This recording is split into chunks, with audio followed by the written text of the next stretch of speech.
Hey, let's make a chill lo-fi beat on the SP404 mkII. Before we get it started, let's outline a few objectives and strategies. 1, The first objective is to create a song with multiple sections, like a verse and a chorus. 2, Another objective is to structure the song in a way that would allow it to be performed live. The SP has lots of features to aid live performance, and they're worth leveraging. 3, The unique workflow of the SP requires different strategies than, say, a DAW or other drum machines. I'll explain various strategies throughout the video. 4, One strategy I want to use is to layer several looped samples over simple drum patterns. I'll explain more about this later. 5, Lastly, my main objective is to show you lots of ways to use the SP404 mkII so that you can make music with it. This isn't meant to be prescriptive, but suggestive. Use whatever techniques work best for you. Lately, I've been listening to a lot of chill lo-fi music, and I'll use that as inspiration for this song. I like the mellow vibe, slow tempo, relaxed drums, and use of guitar. I think the SP is a good fit for this style, especially given the new guitar input. Since the intent is to make a song with more than one section, and we'll be recording various sounds, it's more efficient to record multiple samples per sound consecutively. For example, when we set up to record a guitar, I'll record a part for the verse and then another for the chorus. Quick tip, early in the process, come up with some ideas to keep in mind while you're developing your song. For example, maybe you want to have a chorus with more energy in several sounds while the verse is relatively minimal. Let's use this idea as we develop parts for each sound. A common strategy for developing a song is to start with the drums. This way the tempo, meter, and rhythm can be established early on. The vibe I'm going for is relatively slow, around 80 to 85 BPM. Let's start by setting the tempo at the project level. Press and hold Shift, then Pad 11. Rotate Control Knob 1 to select project. Rotate the value knob so it's at 80 BPM. Press Exit when finished. I imported two samples via the SP404 app on my computer, a kick and a rim shot.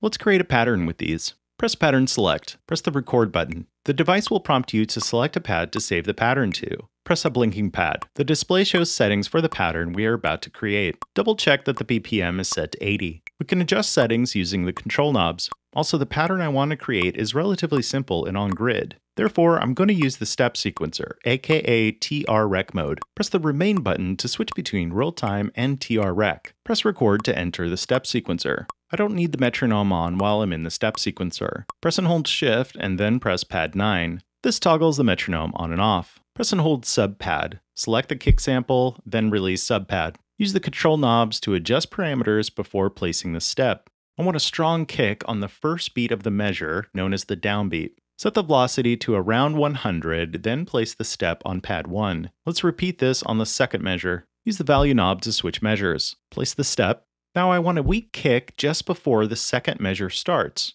Adjust the velocity to somewhere around 40 to 50 and then place the step on Pad 16. Let's also place a weak kick on Pad 12 just before the backbeat. Let's repeat this on the next measure. Now let's place our rim shot sample on the backbeat. Press and hold Sub Pad, select the rim shot, then release Sub Pad. Adjust the velocity to around 50. Place the step on Pads 5 and 13. Then repeat this on the next measure. Press Exit to close the step sequencer. Press Exit again to stop playback. Now we have the first part of our song. We could keep this same beat throughout the song, but I want variation in the song. Let's copy this pattern and edit it to create some variation. Press Copy, select the pattern we just made, then select a pad to paste to. Press Copy again to confirm. I'm not looking for a dramatic variation in the drums we already established. Maybe the chorus has rim shots and the verse doesn't. It's a simple variation which will slightly change the energy in these two sections, which is what I want. With Pattern Select lit, select the copy of the pattern we made to start playback. Press and hold Shift, then press Record. Press and hold Sub Pad, select the rim shot sample, then release Sub Pad. Select the steps we placed to remove them. Press Exit twice when finished. I want to layer samples on top of these drums to emphasize rhythm and add melody. With live performance in mind, I want the samples to be loops instead of one-shots. I'll explain more later. Let's record some samples. Quick tip, adding percussion to your song can create a sense of movement, swing, and rhythm. Even a shaker can add life to a beat. Let's record a shaker using a mic via the SP's mic input. What you'll need: a shaker, a dynamic microphone. In this case, I'm using a Shure SM57. a female to male XLR cable, a female XLR to 1/4 inch male adapter, an SP404 mkII, headphones or speakers. Connect the XLR cable to the microphone and the other end to the adapter. Insert the adapter into the input on the front of the SP. Flip the input switch to mic. Press the external source button. Talk into the mic to test it. What up, sub now? Now, since I want to record a shaker, which is much quieter than my voice, I need to increase input gain. Rotate the input gain knob clockwise. Press pattern select so it's unlit. Press record. Rotate control knob 1 so it's at 80 BPM. Press and hold shift, then press pad 9 to turn on the metronome. Press and hold shift, then press pad 10 to add a count in of 1 measure before recording starts. Quick tip, if you're making loops, using the end snap feature saves a lot of time in editing the timing of samples. This will automatically set the end point of the sample to the last beat recorded. Just make sure to press record right after the next measure starts. Press the start end button to engage the end snap feature. Select a pad to save the sample to. Press record to start the count in and recording. Play the shaker.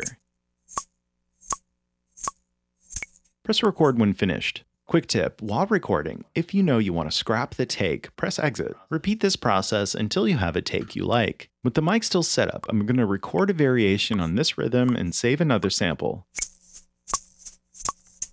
Now I have 2 shaker samples which add character to the drums. Press external source to mute the input.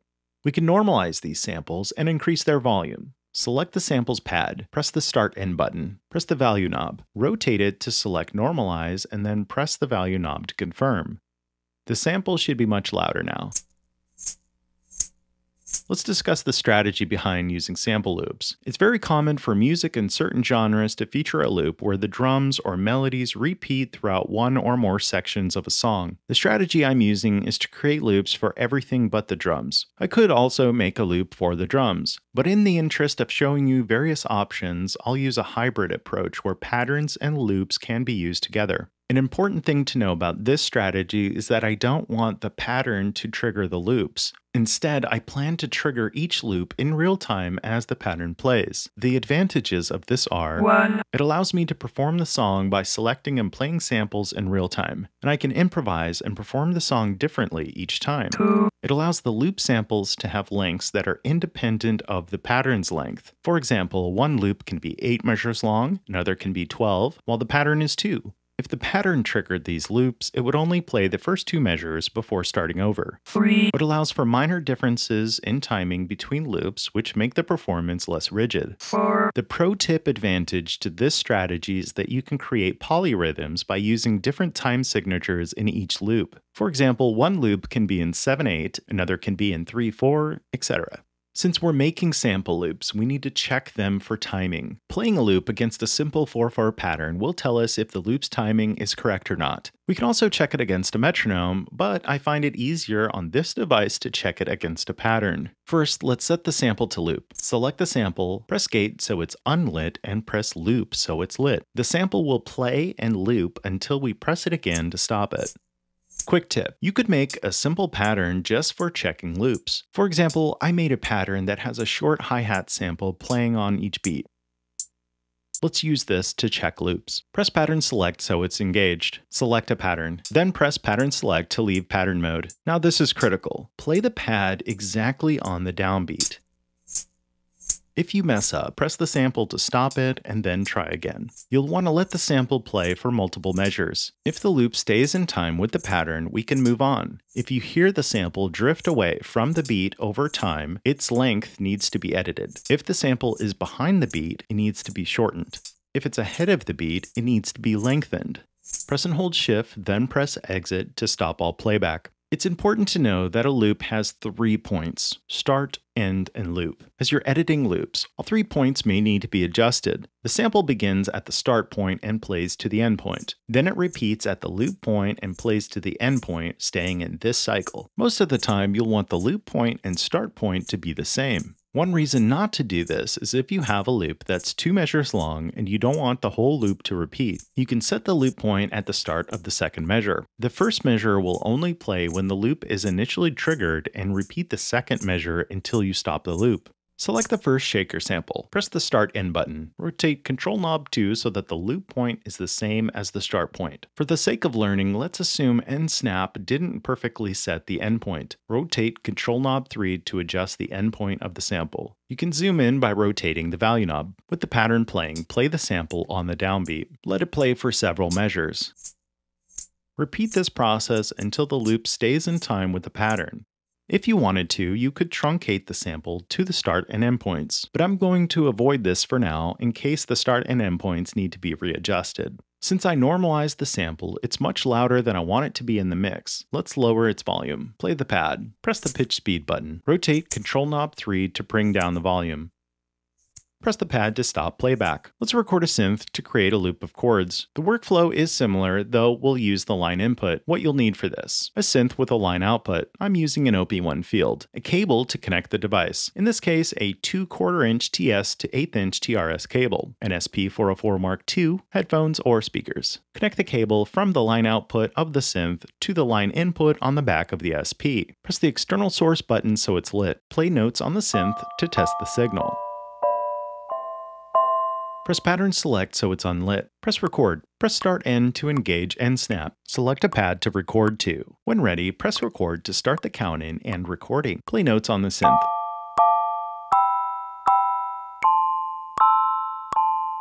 Press Record right after the next measure starts. Let's test this loop against a pattern. Press Gate so it's unlit, then Loop so it's lit. If all goes well, you shouldn't have to adjust the endpoint, but you could make other edits if you want.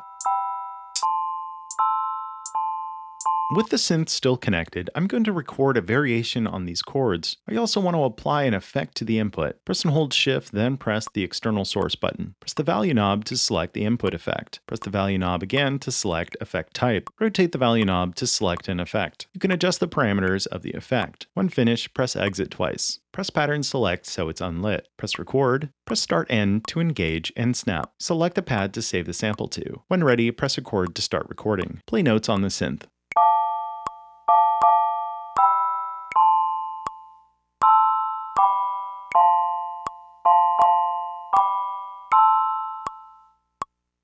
When finished, press Record right after the next measure starts. Let's check the loop against a pattern. Press Gate so it's unlit and Loop so it's lit.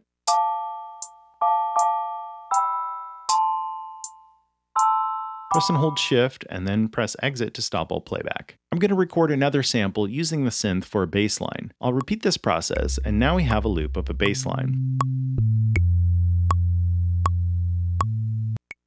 If you play guitar, the SP is a great companion piece. You can use it as a drum machine to accompany you. You could use it solely as an effects unit, or use your SP to record your guitar or bass performance. Let's record a guitar to use in this song. What you'll need: a guitar or bass, a 1/4 inch to 1/4 inch mono instrument cable, an SP404 mkII, headphones or speakers. Connect the cable to the guitar and the other end to the input on the front of the SP. Flip the switch to guitar. Press external source so it's lit. Play notes on the guitar to test the signal. Adjust input gain with the knob next to the input. Press Record. Press Start End to engage End Snap. Select a pad to record to. When ready, press Record to start count-in and recording. Play the guitar.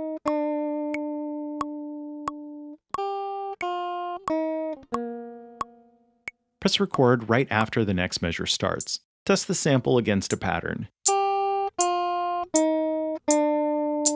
You may be asking, can I record a guitar or other instrument while a pattern plays? That is a very common way to record an instrument. And yes, it is possible on the SP404 mkII. Press Pattern Select so it's lit. Press Resample. Press the Record Setting button. Rotate Control Knob 2 so that the routing is set to external input. Press Exit to close the screen. Press the Start End button to engage End Snap. Select a pad to save the sample to. Select a pattern. Playback and recording will start immediately. Play the guitar.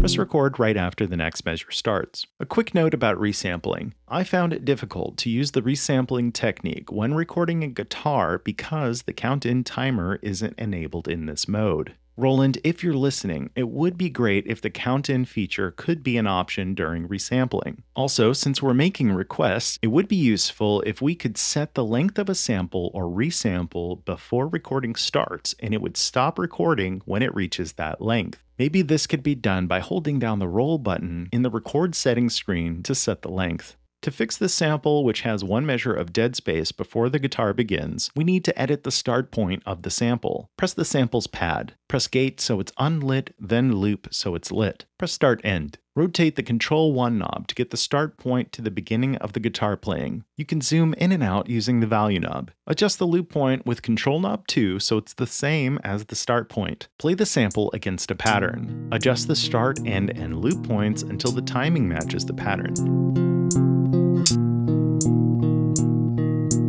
Another option for capturing a performance is to use skip-back sampling. By default, the last 25 seconds of playback is stored in memory and can be turned into a sample. This allows you to play along to a pattern without the pressure of recording and conveniently recall audio when something good happens. The trick is, set routing to external input so that only the guitar is captured and not the pattern. Press and hold Shift, then press External Source. Rotate Control knob 2 to set routing to external input. While we're here, let's add an effect to the input. Press the value knob to select Input Effect. Press the value knob again to select Effect Type. Rotate the value knob to select an effect. Adjust parameters to taste. When finished, press Exit twice. Press External Source so it's lit. Play the guitar to test the signal. Now let's play a pattern and jam over it. Press Pattern Select so it's lit. Select a pattern to start playback. Play the guitar. When something happens that you want to capture, press the Mark button. The display will show the skip back sample. Press Subpad to play the sample. Rotate Control knob 1 to adjust the start point to where the magic began. Rotate the value knob to zoom in and out. Then rotate Control knob 3 to adjust the endpoint.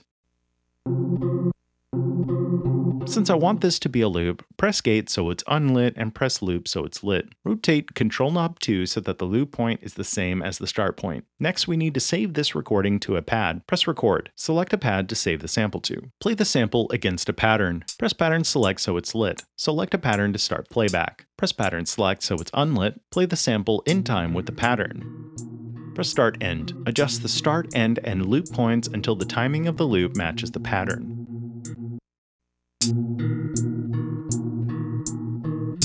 When finished, press and hold Shift, then press Exit to stop all playback. So far, we've recorded the guitar directly, but we can also use a microphone to record a guitar amp. The benefit of this is that we get a different tone and character to the guitar sound. What you'll need: a guitar amp, a 1/4" to 1/4" mono instrument cable, a dynamic mic. I'm going to use this Sennheiser E609, a female to male XLR cable, a female XLR to male 1/4" adapter, an SP404 mkII, headphones or speakers. Connect the microphone to the XLR cable and the other end to the XLR adapter. Plug the adapter into the front input on the SP. Flip the switch to mic. Quick tip: Sennheiser has recommendations for mic placement depending on the sound you want to capture from the amp. I'm going to place the mic between the dome of the speaker and the edge of the cone. This is said to be a smooth, natural, and balanced sound with less treble and more lower mids. Connect the guitar to the amp using the 1/4" instrument cable. Turn the amp on. Press the external source button so it's lit. Play the guitar to test the signal. Adjust input gain with the knob next to the input. Adjust mic placement to taste. Quick tip: you could adjust the settings of the built-in noise gate to account for any noise captured by the mic. Press and hold Shift and then press Pad 12. Rotate the value knob to select noise gate. Press the value knob to select it. Rotate the value knob to adjust the setting to get rid of unwanted noise. One caveat to this is it will cut off low levels of sustain the lower you set it. Now we know a number of ways to record a performance. Each has its pros and cons. I'll use the regular sampling technique for simplicity. Press record. Press Start End to engage and snap. Select a pad to save the sample to. When ready, press record. Play the guitar.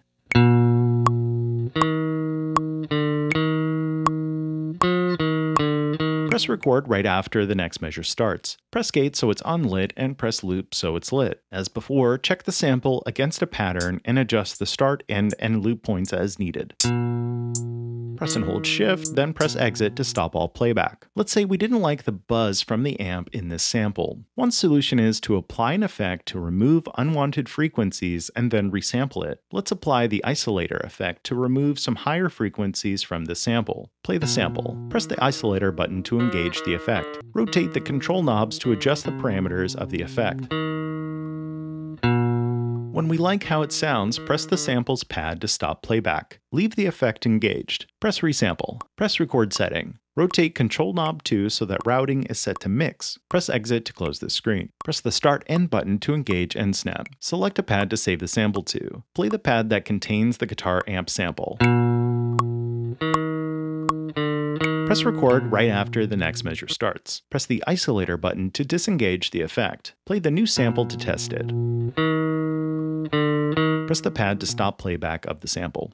Our first objective is to create a song with different sections. We went into the recording process knowing that we need variations on each sound for each section, and we now have a collection of loops to use in an arrangement. To plan the arrangement, I made a chart to help me keep track of sounds and how I can use them in each section of the song. Again, this isn't prescriptive, but suggestive. I'll use this chart to inventory sounds, noting their pads in red, and suggest a basic form for the arrangement. For example, with drums, I have a pattern with rim shots that I want to use in the chorus, and another pattern without rim shots I want to use in the verse. These I will program into a pattern chain, which we'll look at shortly. For the synth, I have two loops that I want to play during the chorus, chords in a high register and chords in a low register. During the verse, I only want to play the synth chords in the high register.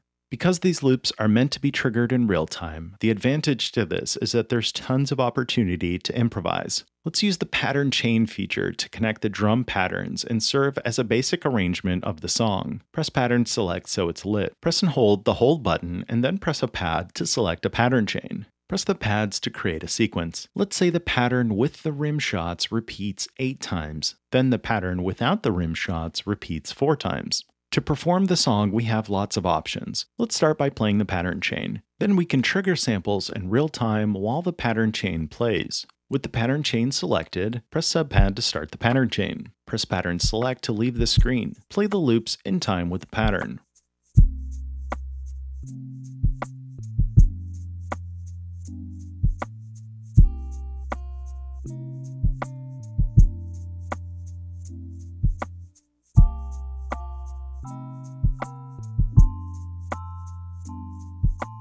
A quick word from this video's sponsor, Sweetwater. If you're considering the SP or other gear, I recommend checking out Sweetwater. They've got tons of gear to make music with, from drum machines to guitars, and they have exceptional customer service as an added bonus. Check out the description for gear I recommend.